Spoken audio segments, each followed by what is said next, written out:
Сәлем, құрметті тыңдарман.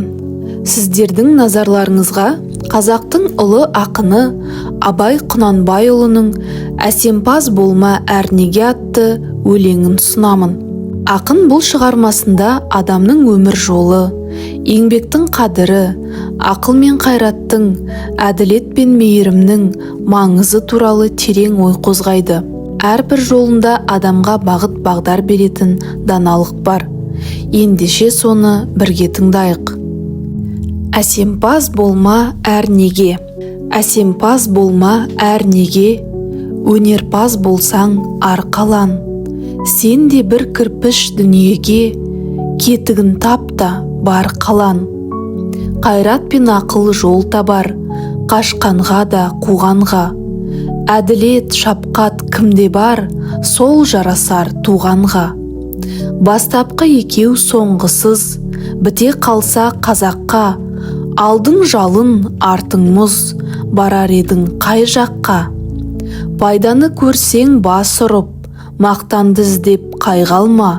Мініңді ұрлап жасырып, майданға түспей байгалма. Өзіңде бармен көз көріп, артылам деме өзгеден. Күндестігін қоздырып, азапқа қалма езбеден. Ақырын жүріп, анық бас, еңбегің кетпес далаға. Ұстаздық қылған жалық бас, үйретуден балаға. Көлеңке басын ұзартып, алысты көзден жасырса, күнді уақыт қызартып, көк жиектен асырса. Күңгірт көңілім сырласар, сұрғылт тартқан бейуаққа. Төмен қарап мұңдасар, ой жіберіп әр жаққа. Өткен өмір қу соқпақ, қыдырады талайды. Кім алдады, кім тоқпақ, салды соны санайды. Нені тапсаң оны тап, жарамайды керекке. Өңкей уды жиып ап, себеді сорлы жүрекке. Адасқан күшік секілді, ұлып жұртқа қайтқан ой.